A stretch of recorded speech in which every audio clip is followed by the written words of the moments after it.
And we're just not. Would it be gambling if, at some point when there is a procedure in place, if you can't ascertain whether or not somebody's been radicalized or not, or if radical groups actually train some of their soldiers to say the right things to get in, but if you can't positively ascertain they're safe and find out what's in their heart, does that mean no go?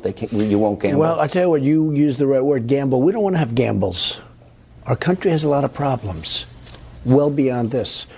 And I found out a lot over the last week. I mean, we have serious difficulties. We don't need another difficulty. Right now, the FBI has over 1,000 investigations going on, 1,000 on terrorism. In all 50 states.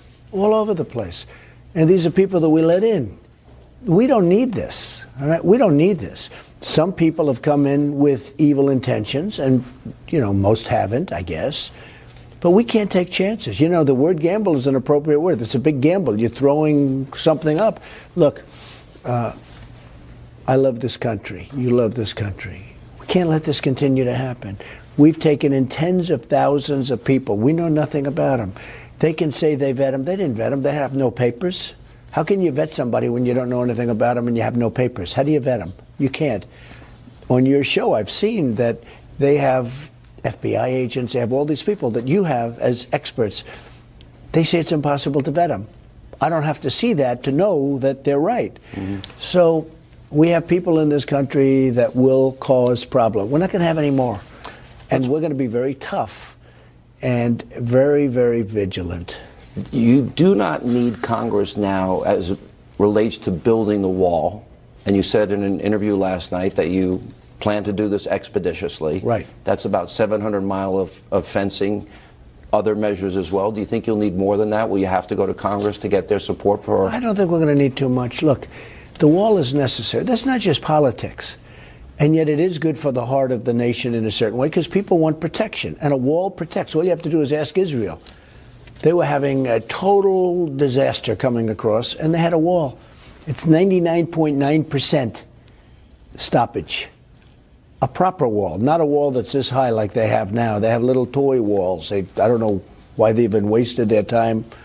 If you ever saw where they build a little ramp over the wall, I don't even know why they build a ramp. It's cheaper to knock it over. You're talking about a real wall, impenetrable. I'm talking about a real wall. I'm talking about a wall that's got to be, like, serious. And even that, of course, you'll have people violate it, but we'll have people waiting for them when they do. We have a great man, General Kelly, who just got approved very quickly by the Senate, recommended highly by General Mattis and others. And he's going to be taking very good care of us, Homeland Security. He's going to be taking very, very good care of us. And, you know, when he was named, he didn't even give an order yet.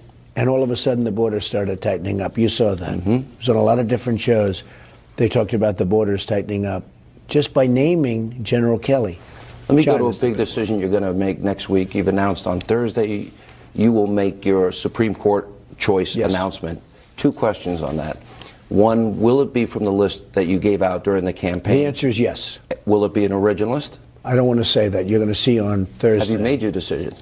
I have made my decision pretty much in my mind, yes. Next question. I mean, it's subject to change at the last moment, but I think this will be a great choice.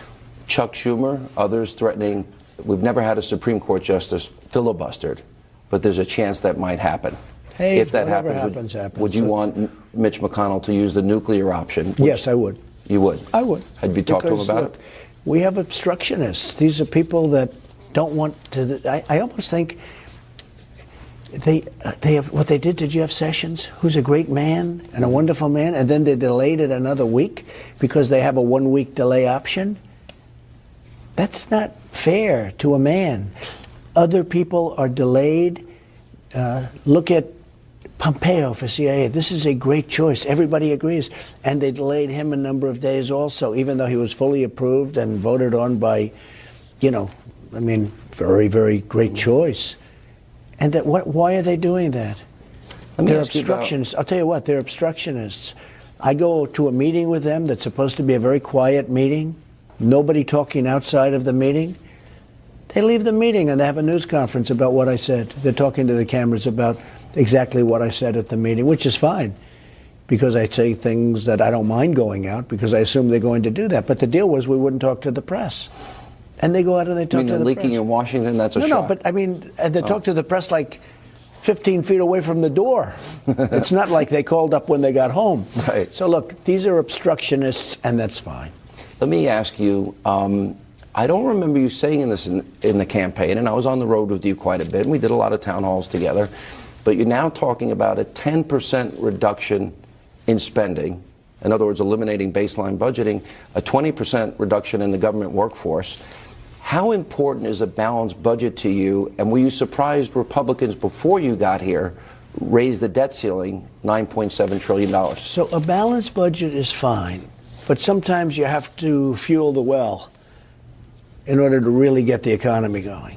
And we have to take care of our military. Our military is more important to me than a balanced budget, because we'll get there with a balanced budget. But we have a military that's really depleted. And I'm negotiating the price of airplanes. Can you believe this? But I understand airplanes. I heard you got the price down quite a bit already. I cut off hundreds of millions of dollars off one particular plane.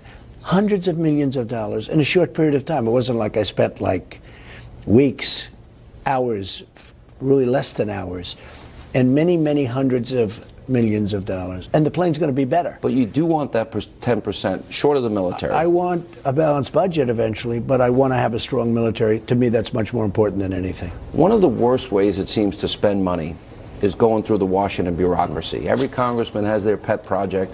There's been talk about infrastructure. Anywhere the Democrats want $1 trillion. Right. I think you talked about $137 billion to start. Is that something you want to pay as you go? Is that something you'd rather... Look, our country's in bad shape. We've spent $6 trillion in the Middle East. $6 trillion, Sean. Right. Okay? How the hell do we do this? It's crazy.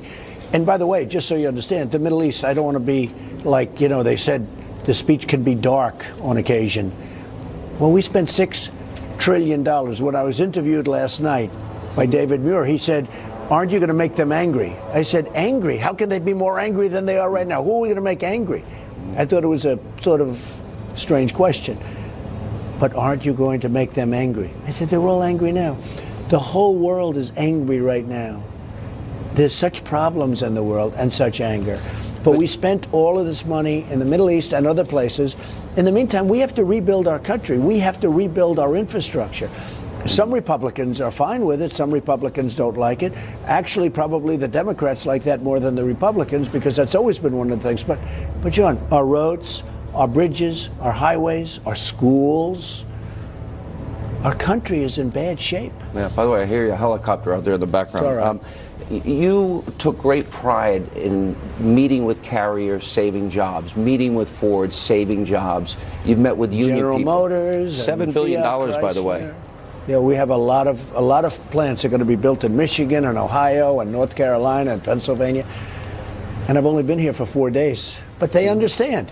They understand that if they build a plant outside of the United States, fire all their employees, when that product, whether it's a car or an air conditioner or a washing machine, when that comes through the border, it's going to be heavily taxed. That's the way it is. But you want to get rid of 75% of regulations? Yes, I do. Or more? 75 or more. Paul Ryan said a 20% way, corporate tax rate. You want a 15%. By the way, the 75%, and we will have the same amount of protection for the consumer, because that's very important to me. But we'll also be able to create jobs, because right now you can't even start a company in this country. Right. The media, a little bit of a contentious start, if you will, with them. They want to.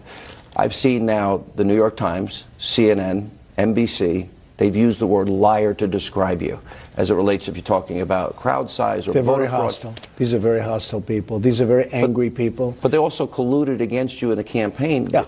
And my question to you Well, they're is... very dishonest people. The media is very dishonest. I've been saying it. I say it openly. I said journalism's dead, so we agree. Never dead, but they're very dishonest people in many cases. Hey, look, you have some very honest ones, but I get stories that are so false and so dishonest. Martin Luther King's bust? I wish, well, yeah, they said Martin Luther King's bust was taken out of the Oval Office by me. It's there. So, see, that's a very serious charge, because they're not saying the bus is taken out. What they're saying is that I'm a racist. That's what they're saying. That's a very serious charge. Then it turned out the bus, it wasn't, in fact, I got very angry at my people. I said, who took that bus stop? Because I wasn't there. And they said it was never moved. It was in the same exact spot. It was never moved. I said, how could they say it? A reporter said that it was taken out. But that's a very, very serious charge, because that's a racist charge.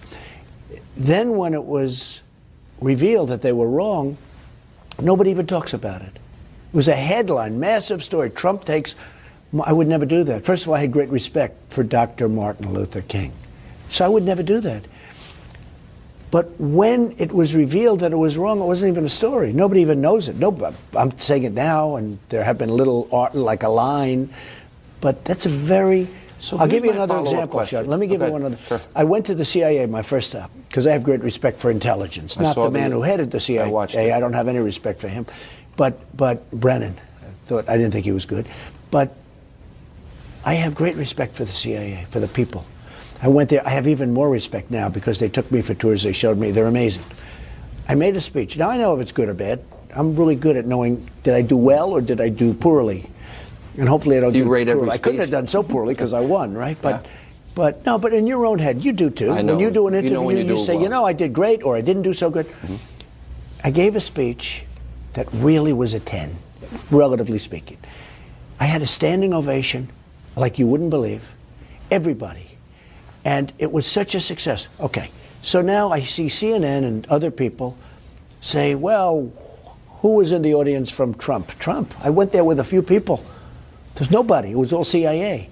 They said, but I heard the first row and the first two rows. You saw that press conference. Sean did a great job. But this guy, whoever he was, I don't even know who he was saying that we stacked the audience. I can't stack the audience at the CIA. I paid great homage to the wall with the stars. I paid great homage. And the audience was standing ovation. They were standing from the beginning. They didn't even sit down. It was one standing ovation, the whole thing. So I get back, and I will say Fox treated it great. They said it was great. When our new person running, Mike Pompeo, who's fantastic, he said to me the other day, that was so great. Everyone loved it. Everybody loved it. When I got back, I saw the speech. They didn't like it. It wasn't respectful. It was a smattering of applause. It wasn't a smattering. It was, there were like 300, 350 people in the room. Over 1,000 wanted to come. And if I took a vote right now, I would have won 350 to nothing, believe me. But even that was demeaned as much as they can demean it. What I'm saying, Sean, is this. The media, much of the media, not all of it, is very, very dishonest. Honestly, it's fake news. It's fake. They make things up. So then here's my question. Between Twitter, Instagram, Facebook, I think you reach 50 million people. Yeah, pretty close. But if we know now through WikiLeaks, some of these networks were colluding with Hillary's campaign to defeat you. I've seen major newspapers, 2 cable networks that use the word liar. And my question to you is, does that make you want to rethink entirely how this administration will deal with the media? Well, they're the liars. Let me give you an example. When Sean got up, he talked about the audience, and he talked about, I had the largest audience. Or I did. I had the largest audience. If you add the television, you add all the sources, the largest audience in the history of inaugurations. I did. They try and demean it so much. And when you look at pictures, I'd love to show you a picture. When I was in that speech, I looked at, it was a sea of people, in the West Wing. and they wanted to demean it. Yeah. I don't even know when that picture was taken, by the way, to be honest with you. But it wasn't taken from where I was shooting. They take a picture from the back, from the Washington Monument, a backward picture. They are so demeaning, and they are so dishonest, and in many cases not smart. Well, but I don't remember them treating Barack Obama this way. They don't. There is a distinct difference. That or could Hillary. never have happened. The things that happened to me were... And he's been very nice to me, I have to say, and he wrote me a beautiful letter. But the Martin Luther King thing is an example. That was a terrible thing. And coming up, more of my cable exclusive interview with President Donald Trump in the White House, and I will ask him about how he plans to repeal and replace Obamacare. That and more as we continue from our nation's capital. Obamacare. The Republicans, they're meeting in Philly, and you're going to see them. But they had an artificial deadline. They set the deadline for tomorrow. Right. They don't think they're going to make that. You want, at the same time, repeal and replace. I know there are 9 separate plans out there. What is crucial for you to have in that plan to help? Let me tell you what's crucial for Yeah. me. What's crucial for me is for the public to understand that Obamacare is a disaster, okay? Because now the Democrats are saying, oh, it's wonderful. It's a horror show. You don't have your doctor. You don't have your plan. You have 116% increases like in Arizona. It's a disaster. It's going to be worse this year than it was last year. It actually explodes in 17. And I told the Republicans, I said, look, if you really want to do something, just let it explode. And then they'll come begging us to fix it, okay? Begging. But that's not the right thing for the public because we have to get it fixed. But Obamacare doesn't work. It doesn't work. And President Obama told me something that was, I thought, terrific. And I believe he means it. He said, if you came up with a better plan and you could get a better plan approved, he would support it. And I actually believe he means that. I do believe we're going to have a much better plan. I think we're going to have a cheaper plan. I think it's going to be a lot less expensive. Obamacare is the Unaffordable Care Act.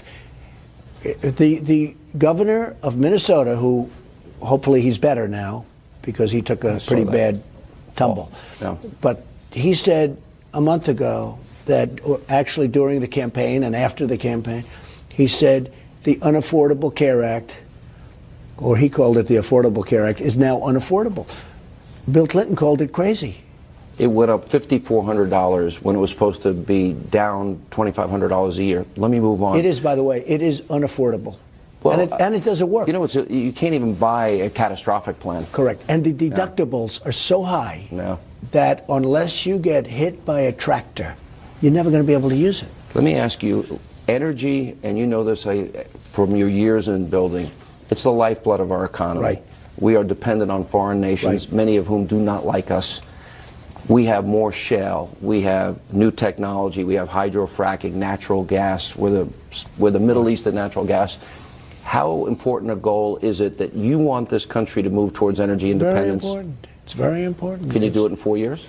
Oh, I think you can do it in a lot less than that. No, it's very important. No, they stop you environmentally. They use the environment to stop a lot of good things, not only energy, buildings and factories, plants. They use it to stop things. It's like a roadblock, but that's not going to happen anymore. And by the way, I'm an environmentalist, okay? I believe strongly in the environment, and I'm going to protect the environment. But you don't have to have a man who wants to build a factory or a person or a company wait 10 years going through approvals. At the end of the 10-year, get rejected, okay? You mentioned the forgotten man a lot, both during the campaign and woman, and in your inaugural speech. And you mentioned it last night. I gave you statistics, the very first interview I did with you. 95 million Americans out of the labor force, nearly 50 million in poverty, 44 million Americans on food stamps. I've never heard you say that, Sean. I say it every night. I'm kidding. One day you asked me, what are those numbers you give? You said. But explain, by getting rid of regulation, energy independence, jobs that'll be created, a 15% from the highest corporate tax rate to the lowest corporate tax rate in the industrialized world, and repatriating trillions. How does that help and impact those people I talk about all the time? Well, hugely. We're going to have jobs. We're going to have good jobs. We don't have good jobs anymore. We're going to have good jobs. Look at what I've done recently. Ford's moving back, and General Motors is going to be spending massive amounts of money, and Fiat Chrysler, the head, who's a highly respected man, Sergio, flew all the way from Italy to go to the meeting 2 days ago. They're going to spend a lot of money in the United States. Foxconn, $7 billion. Foxconn, Alibaba. Alibaba, who's a great guy, by the way. All of these companies, they're all excited. They had no intention. You know, here's another thing with the media. Oh, they would have done it anyway. They weren't going to do it. You see Jack Ma. He had no intention of doing it until I got elected. Then he went down and he said, I'm only going to do this because of Donald Trump. And nobody put that in the papers, which is okay. What difference does it make as long as he does it? And he's going to do it. These are great people. These are great companies. And they're going to spend a tremendous amount of money. And it's all because they know how good it's going to be. And what it means is jobs. And trade deals. You got rid of TPP. You want all bilateral trade agreements now? Look, here's the problem. Number one, they didn't do anything on currency devaluations, which is a killer for our country because we don't do it and everyone else does it. And they just absolutely. But you want bilateral? Absolutely. We're going to make everybody. deals with every one of those countries. And you know what? If the deal doesn't work out, we terminate the deal. Mm-hmm. When you get into the mosh pit, I call it, where you have all these countries together, you can't get out of the deal. And you take the lowest denominator. In other words, you have countries that don't treat us well. They're in there. We want to deal with the ones that treat us well. And if they don't treat us well, we terminate, or we give them a 30-day notice of termination. And then they come back and they want to renegotiate during that 30 days, and we get a better deal. We don't make good deals anymore. You almost wonder who does these deals. How did it happen? So just look, to sum up, we're going to make great trade deals. We're going to bring back jobs. We're going to have a strong military. We're going to do great. And coming up, I asked President Trump about the threat of radical Islam and how he plans to defeat it. That and more as we continue from Washington, D.C. Please stay with us.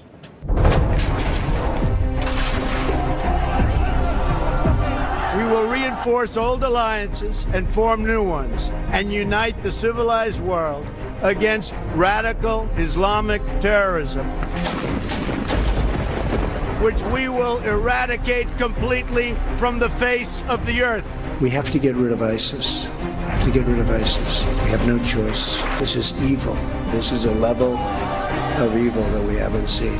Yesterday, I had the honor of swearing in General John Kelly as our Secretary of Homeland Security. It's going to be amazing. Tomorrow, I will swear in General James Mattis as our new Secretary of Defense. These men have devoted their lives to defending America, and now I look forward to working with them to keep our country safe from the many threats we face today.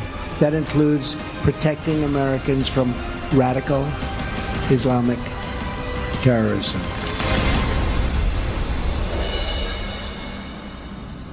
It's inauguration night. You gave your speech. Right. You go to the balls. You come back, and you're in the White House in the residence with Melania. Right. And by the way, that's Marine One right there. That is right. And so my question is, what'd you say? What are you thinking? Well, it was a beautiful evening. It was an incredible day. People liked the speech, which was good. Yeah. It's just somewhat of a surreal experience, to be honest with you. I'm sure. But I don't have too much time to think about it because there's so many things to do, so many problems to solve. You know, that's not bad. What a beautiful helicopter. Yeah, it's beautiful.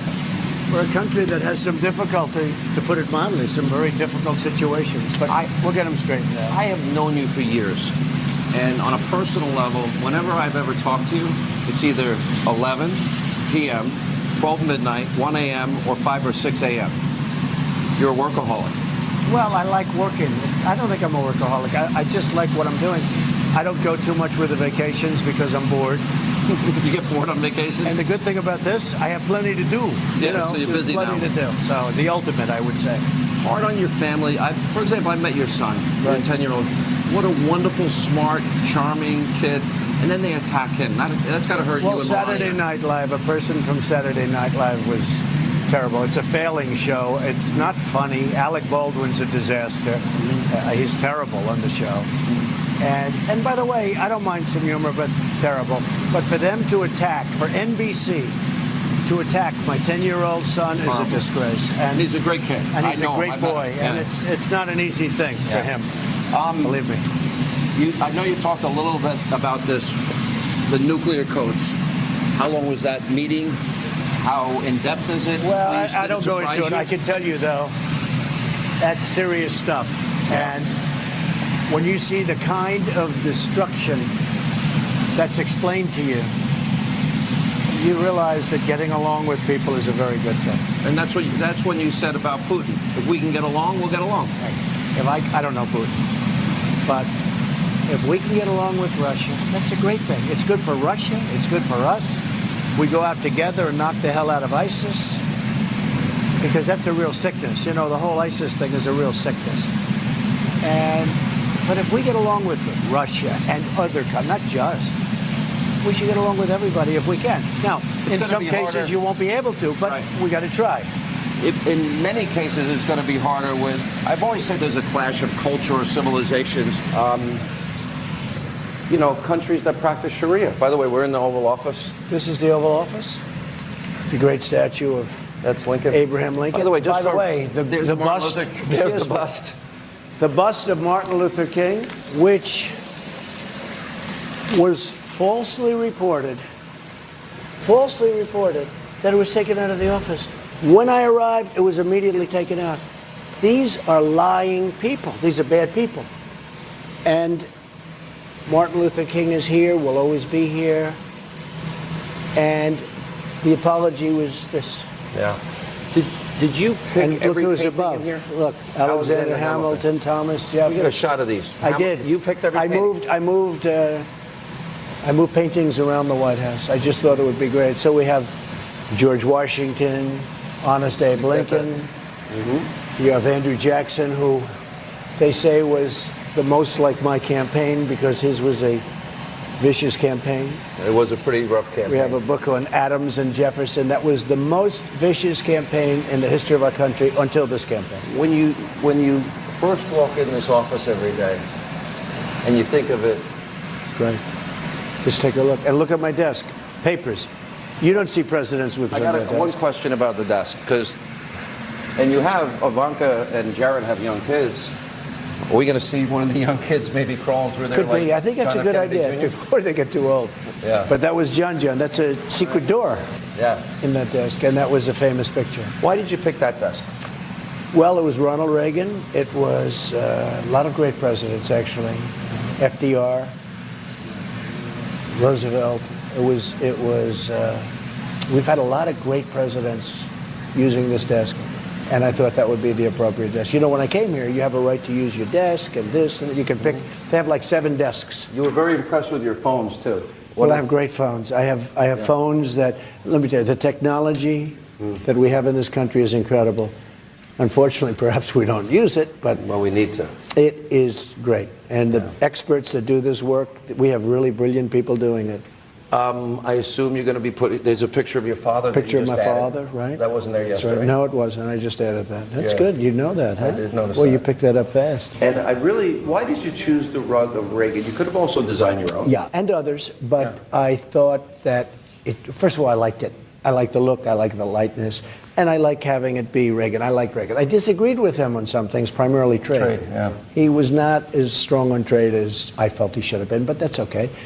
But he represented us very well. In your lifetime, who was the president that maybe you admired the most? Well, I liked Reagan. I didn't like him on trade, but other than trade, I liked him very much. Yeah. And he was okay on trade, but not great. I was surprised. My last question for you. I was surprised last night. I was watching your interview, and you were holding up the letter that Barack Obama had left you. Right. Seemed Beautiful like a lengthy letter. It was. And you seem to have a personal rapport with him, and you were right. This was a really, really incredibly vicious campaign. What amazed me is that I was vicious to him in statements. He was vicious to me in statements. And here we are getting along. We're riding up Pennsylvania Avenue talking. We don't even mention it. I guess that's the world of politics. But I was tough on him. He was tough on me. And I like him. He likes me. I think he likes me. I mean, you're going to have to ask him, but I think he likes me. He doesn't talk to me. Not too much. No, he doesn't talk to I me at can't all. figure out why. Yeah. But look, you know, he wrote me a very nice letter, beautiful letter. Yeah. Helpful to you? It's something to think about. Yeah. I agree with the letter he wrote. My I mean, I very, agree. very last question. Yes. Has this whole experience changed you in any way that you can think of? I don't think I've had the time to be changed because I'm cutting the prices of airplanes. I'm cutting the prices of Army tanks. You're working. I'm cutting the prices of submarines. You know, we're lacking submarines and we're going to build new submarines, but the price is too high. So I'm cutting the prices way down. Doing a lot of work. In addition to getting Ford, General Motors, and some others to let's start building cars here, right? Mr. President, good to see you. Thank you for your very time. much. You've been very generous. Thank you very much, John. And coming up, we have more Hannity right after this break as we continue outside of the White House in Washington, D.C.